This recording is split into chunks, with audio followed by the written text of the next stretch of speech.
Welcome back to On The Grid Podcast, episode 39 of Series 3. We're closing in on the Magic 40 and only 11 episodes away from episode 50. I am your host, Adrian. Joining me on this episode is the usual co-host, the right-hand man, the host every other week, Ethan Evans. Ethan, how are you? It's race week once again. I am good. I'm looking forward to this weekend. It should be from what it sounds like, it should be an interesting one, let's say. Yeah, an interesting one, most definitely. It's our penultimate race weekend of the season in Las Vegas, our first ever race in Las Vegas. Before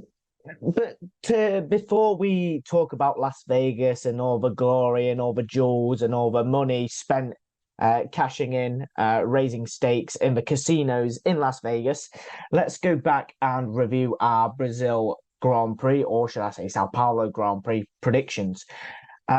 Ethan, kick us off with your two-star predictions. How did you get on? How was it overall? Because in my overall predictions, I wouldn't say I did too badly, but these two ones was very, very stinky. Not too bad.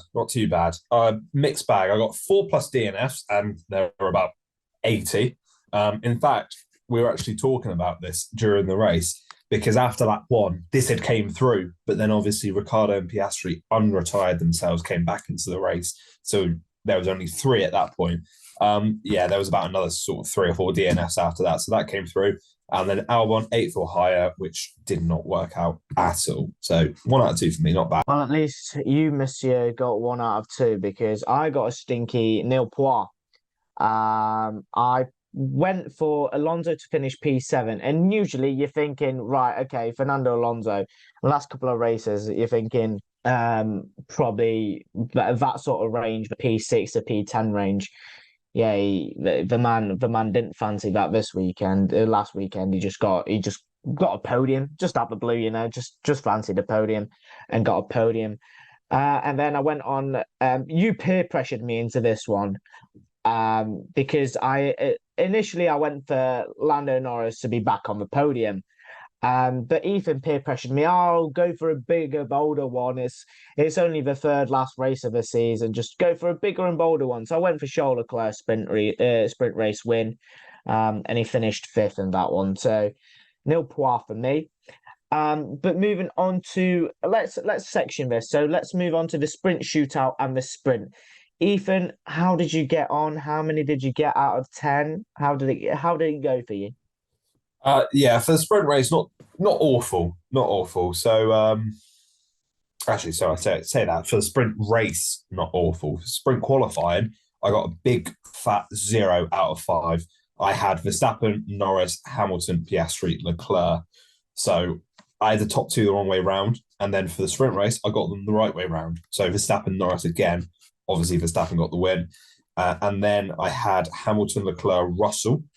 Is the rest of the top 5. And if Leclerc and Russell had switched, that would have been 4 out of 5. So I was unfortunate, I think, on that one.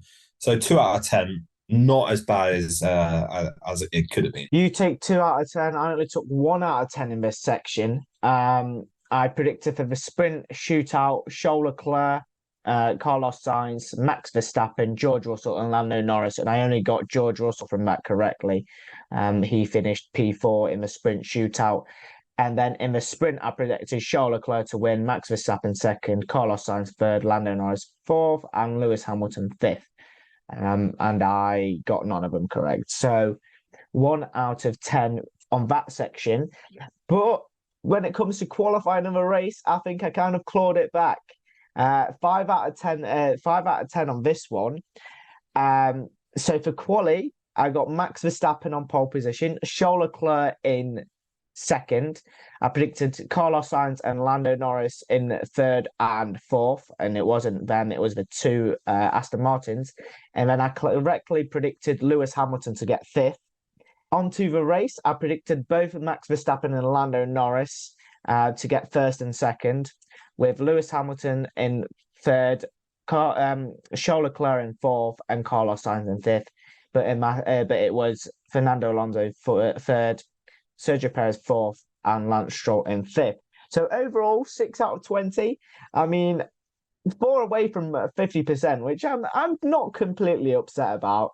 We usually absolutely dog crap at this, and to get 6 out of 20, I'm happy with it. I'm content with it. Ethan, did you better my score of 6 out of 20? That is the question. No, I got close. I got close. I got a 5 out of 20. So for qualifying, I had the correct front row, Verstappen and Leclerc, and then I said Norris, Hamilton, and Sainz. So Hamilton again, one off. Seems to be a bit of a theme, getting just the one off. And then in the race, I had Verstappen, Hamilton, Norris, Sainz, and Perez. And yeah, that didn't quite work out for me. Again, Perez was only one place off. Norris was only one place off, but not to be. I can see how happy you are, and I'm fuming. I'm raging. I take another one. Get in, Dubskis for me. That is beautiful. Glorious scenes of emotion. Hopefully, I can take the last two of the season and completely wipe the floor with you on predictions. I mean, we haven't been keeping count of predictions per se, but I think we could go back throughout all the episodes and have a look and have a combined total. And when we do our season review kind of episodes, or even our little mini sub episodes whilst the season is in his off season, we can have a look. We can compare how he got on and whatnot. But last weekend, Adrian takes it once again. But looking into the news, it's a very, very a topic that's been kind of looked at broadly, and it's still not happened. Logan Sargeant contract. We talked about this on numerous preview editions, and I'm going to go back to it. Will he be announced? When will he be announced? And what on earth is happening at Williams? Are they waiting until last minute until Abu Dhabi is finished?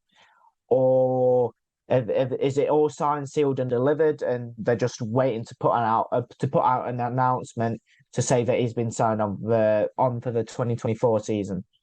What do you think, Ethan? What's your take on this? Why is it taking so long for Williams to ease the F1 world and to put on display that Logan Sargeant is signed or he's not signed? What do you think the thinking is behind Williams at this moment in time? Who knows? Who knows? Maybe they're just seeing his performances, so they got a whole season to compare it to. But it's a strange one, really, isn't it? Yeah, I think that seat's got to be his. You know, he got points a couple of races ago, so he's definitely, you know, we've always said he's a favourite for that seat. But you know, the longer it goes on, you know, there's a little bit of uncertainty in the air. But the thing is, Williams are in no rush to make this decision. Why do they have to make a decision just yet? And everybody else has made their decision for next season. And you know, if you're Williams, you're probably thinking, you know, we're just going to bear with it. You know, Logan Sargeant's not going anywhere, and see what happens. But do you think maybe if they were to make the decision earlier, would it be earlier better than later in Logan Sargeant's case? Because he's still very much in limbo. He doesn't know what sorts of chances he's going to have in F1. And maybe it's getting even too late for him to have a possibility in racing in IndyCar or somewhere else. Do you think that if it happens within maybe after this weekend or heading into Abu Dhabi, for example, do you think that if Logan Sargeant was not to have a place in Formula One, do you think that his racing career is kind of in a bit of limbo and in a bit of jeopardy, but due to the limited amount of racing opportunities that he may have, given the announcement is so late on his contract situation at Williams? No, really, realistically, the thing, he's just waiting for Williams to make their decision. He's either going to be in F1 next season, or then he's going to have to think about it. I think he's probably preparing for next season.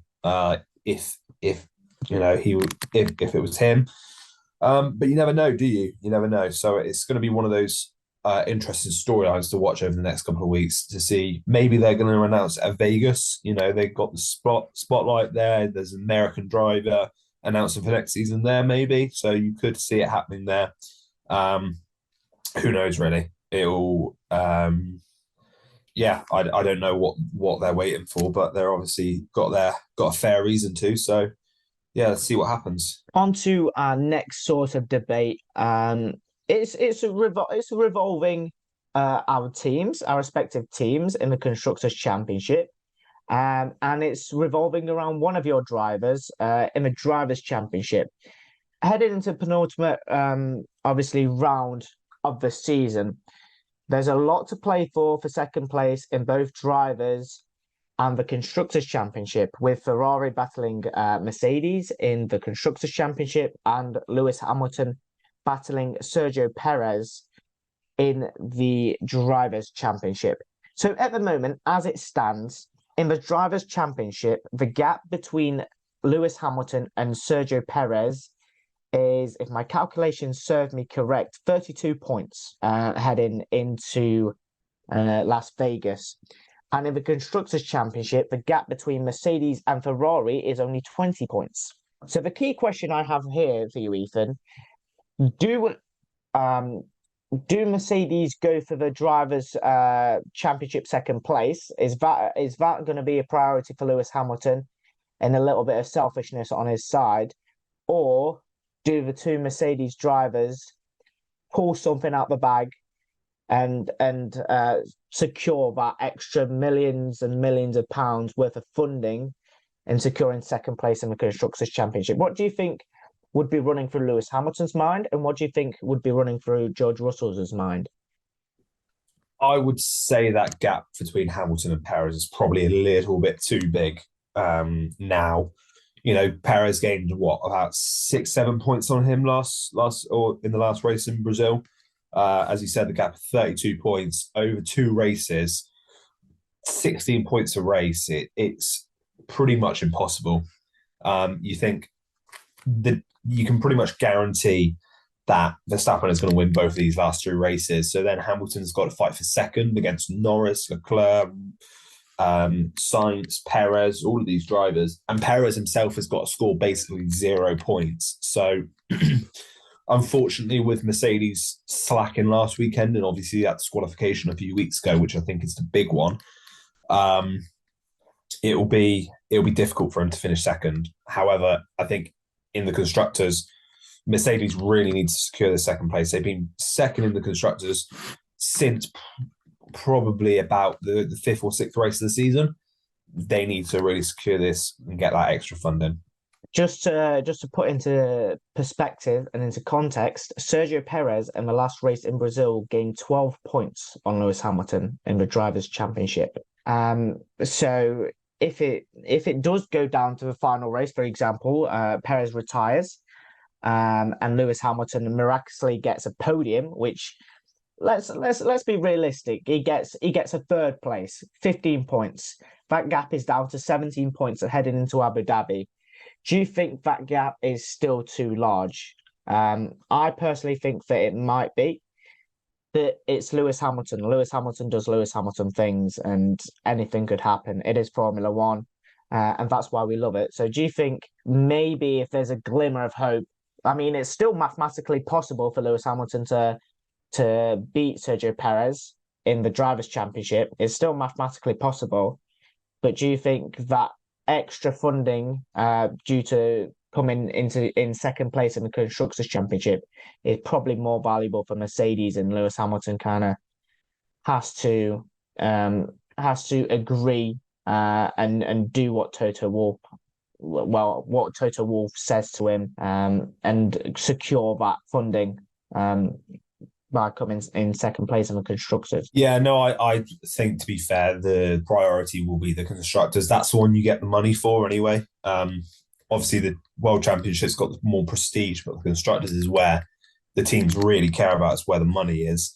I just think that gap's too big. Like you said, 12 points again in the last race. Even if they broke even at 20 points, it'll be difficult, but you could see it happening if Perez maybe has a bad race and doesn't finish in Vegas and Hamilton's finishes second, then or even third, then it's really on. But with that disqualification a few weeks ago, I don't see it happening. I think that Mercedes really need to work together and fight for P2 in the constructors more than anything. And on the other hand, for Ferrari, I know you're probably not wanting the Ferrari to come second, obviously, being a Lewis Hamilton and a Mercedes fan. But talking a little bit about Ferrari, they've had the unfortunate disqualification with Charles Leclerc. Charles Leclerc's not had luck all season. I think we can all agree on that one. His luck is just simply ran out when he tried to fight for the title last year, and it just wore off. And we're not seeing the Charles Leclerc that gets race victories. I mean, we're seeing the Charles Leclerc that's getting pole positions, but he's just not been able to fight and keep a hold of that race victory. But for Ferrari, 20 points in it. I mean, if they outscore Mercedes by 10 points, I think it's all to play for in Abu Dhabi. But what do you think Ferrari realistically need to aim for this weekend to enable this battle for second place in the Constructors' Championship to go down to the finale in Abu Dhabi?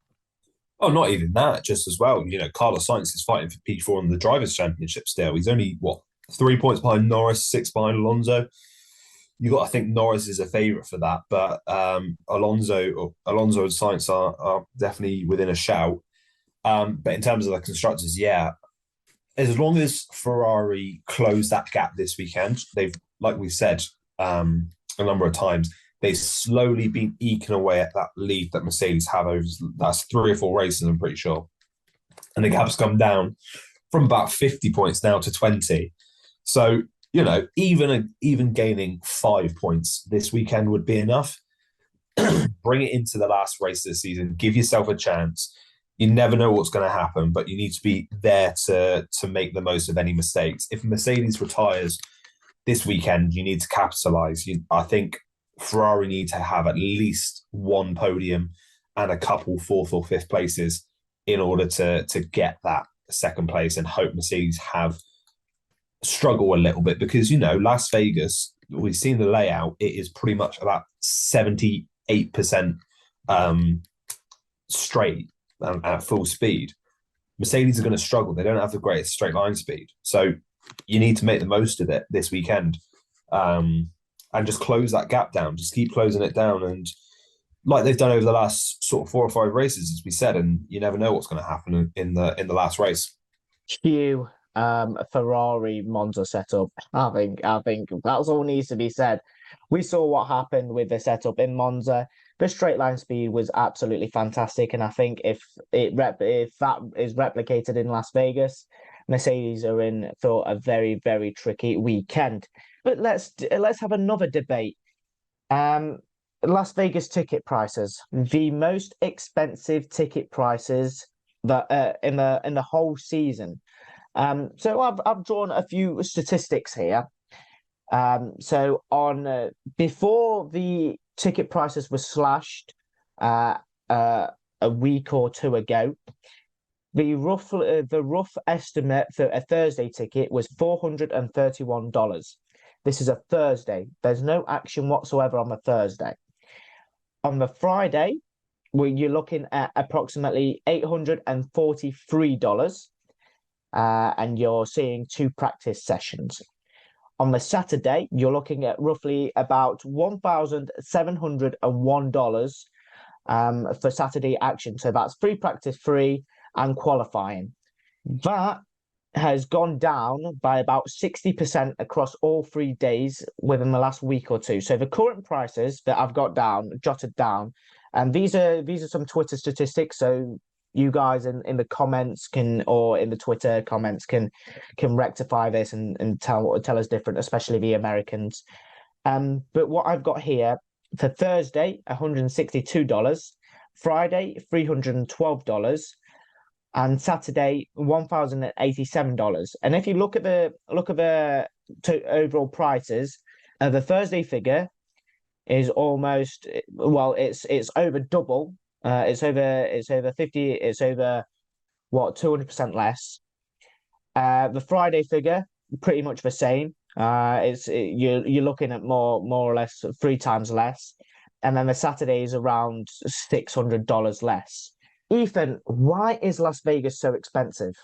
Is it due to the glamour and the kind of the money involved around Las Vegas, or is it purely because they've just wanting to get fans involved in Las Vegas, and there's not many people wanting to watch the F1 in Las Vegas and purely just going for the gambling aspect? What do you think? Why do you think they are so expensive? I don't understand why why they are the most expensive tickets this season in F1. It's bizarre. It is very much bizarre. And also, by the way, I've not seen the Sunday figures, but I'm expecting the Sunday figures to be close to $2,000 a ticket. Cash is king. Cash is king. They, it doesn't surprise me one bit. They're a bit greedy, really, aren't they? The fact there's there's a race on the Las Vegas Strip in the first place is a shambles. We need authentic racing tracks to be making up this calendar. There's a place for street races on the F1 calendar, but when it's taken up about 60% of the calendar, no, you need to get back to some old school classic tracks, the likes of Hockenheim, Sepang, all these types of tracks which have produced great racing in the past, rather than a boring street race where it's just going to be a procession almost. It's been an absolute shambles from start to finish. It's going to be 0 degrees during the race. The people, the organisers, are paying people to act as Formula One fans. I've seen that going around. They're advertising paid opportunities to go to the F1. It is an absolute disgrace. And I hope we never come back to Las Vegas. And I'm saying that before even seeing it. The layout looks abysmal. It's been shockingly orchestrated and planned. And yeah, no, I'm not here for it. I'm not interested at all. It's more of a spectacle than a sport at this point. Some people have actually gone on record to say that the Las Vegas layout kind of looks a bit like a pig.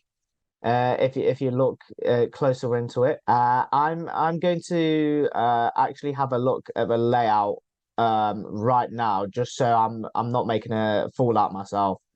Yeah, you know what? It does. It looks like an upside down pig. Like, I know Ethan won't be able to see it. Ethan's probably looking at his phone, but it does look like an upside down pig. You're going down the Las Vegas Boulevard Strip, which is like, I don't know how. Do you have an exact figure of how far that straight is? I'm pretty sure it's the longest on the calendar. I'm pretty sure it's longer than Baku. It must be. It must be. I don't know how long it is. You know what? Let's have a look. We're doing research as we go along. Right. Yeah, I found it. So the circuit in itself is it's a 6.201 kilometer circuit, which in miles is just shy of 4,000 miles, sorry. The street circuit runs counterclockwise and features 17 corners and a close to 2 kilometers straight. Close to 2 kilometers. Why do we need a close to 2 kilometers straight with DRS? Can you? I know you want to have a rant about the Las Vegas Strip. Just I'm letting you feel free. Just release the demon. I can. If I speak, I am in big trouble. So I prefer not to speak. Yeah, I don't have anything good to say, to be fair.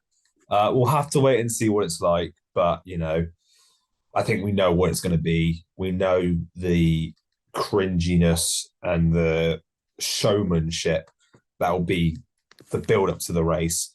I'm glad it's a 6 a.m. start so that I don't have to get up earlier and actually watch the build-up to it, because I don't think that'll be my cup of tea, to be fair. So, yeah, we'll pass on that. Not looking forward to it, but, we can only hope it's a good race, and the fact that they've organised it for November in the middle of winter is going to throw up some shocks with the brakes and the tyres almost freezing on the way to the grid. Yeah.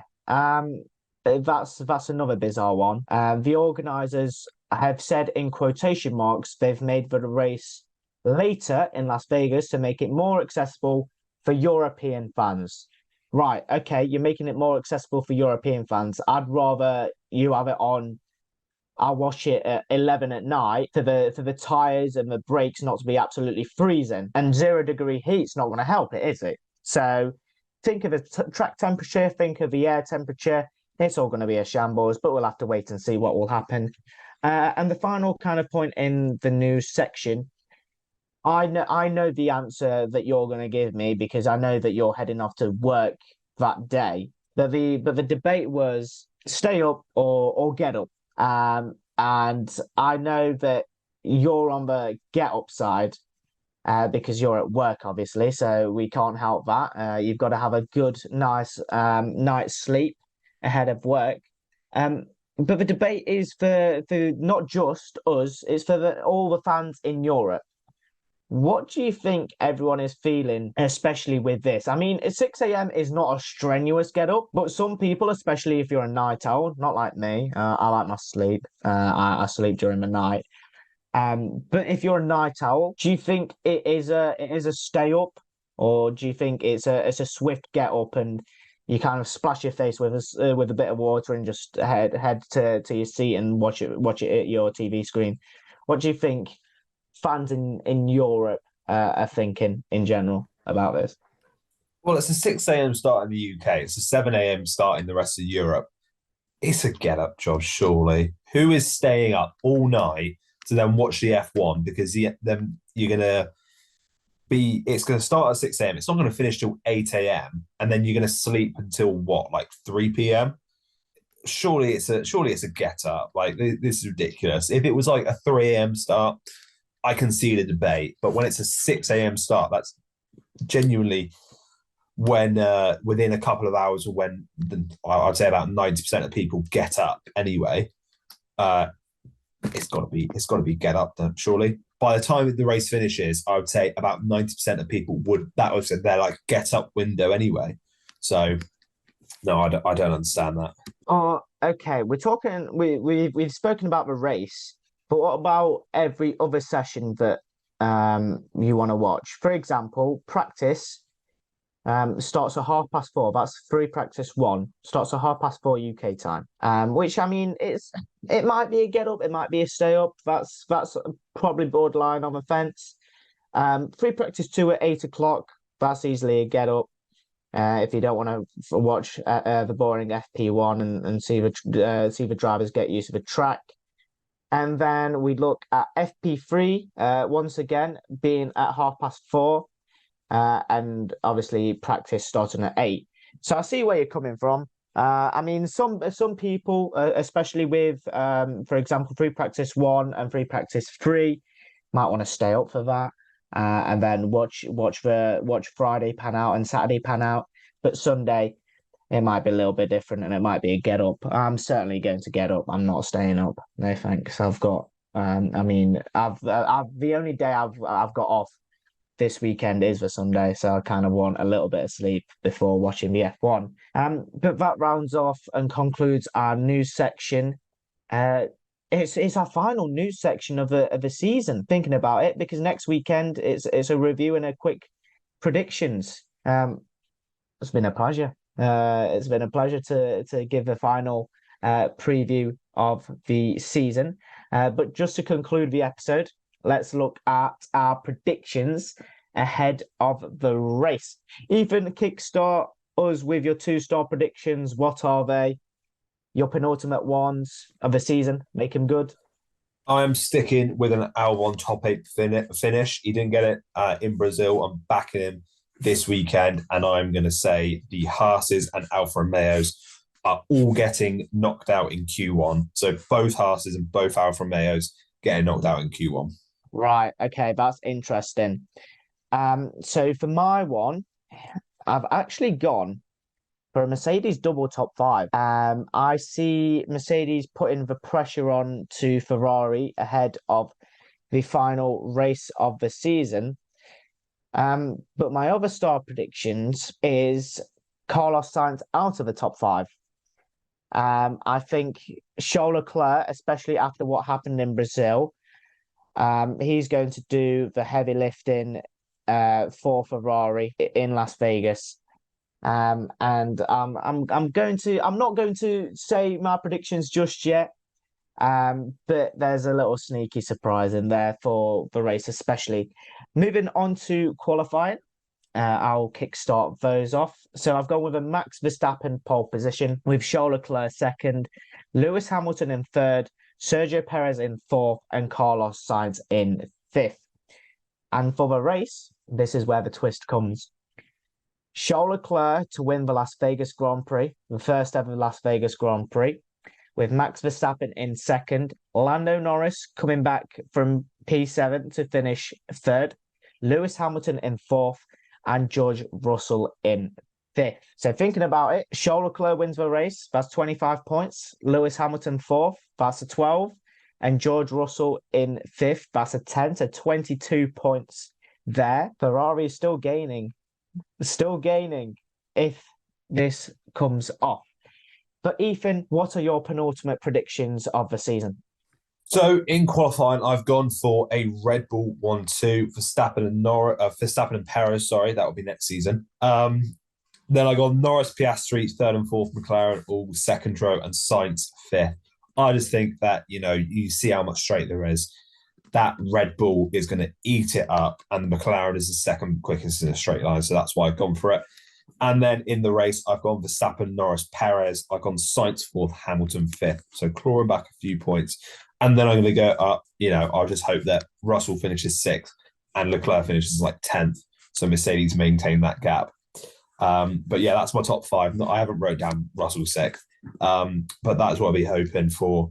I just think that with how long the straights are, that Red Bull are just going to be untouchable. I think Verstappen could get pole by at least half a second here. That rounds off episode 39 and the Las Vegas preview. Thank you, Ethan, for joining me. Thank you, everybody, for engaging in our previews, in our reviews, and all that good stuff. This was obviously our last preview of the season. So from the bottom of my heart, I'd like to thank everyone for listening and engaging in previews. Ethan, obviously, thank you for being the right-hand man and the co-host on these previews most of the time. Do you want to say a few words? I mean, it is the final preview of the season. I think it's only fair. Yeah, final preview. Definitely not the final episode, though. We've still got a few more lined up. Yeah, thank you, everyone, for listening, joining in, and all of that good stuff. Yeah. Thank you very much. Before we get all soppy, we've got approximately about 2 episodes to go before the season ends.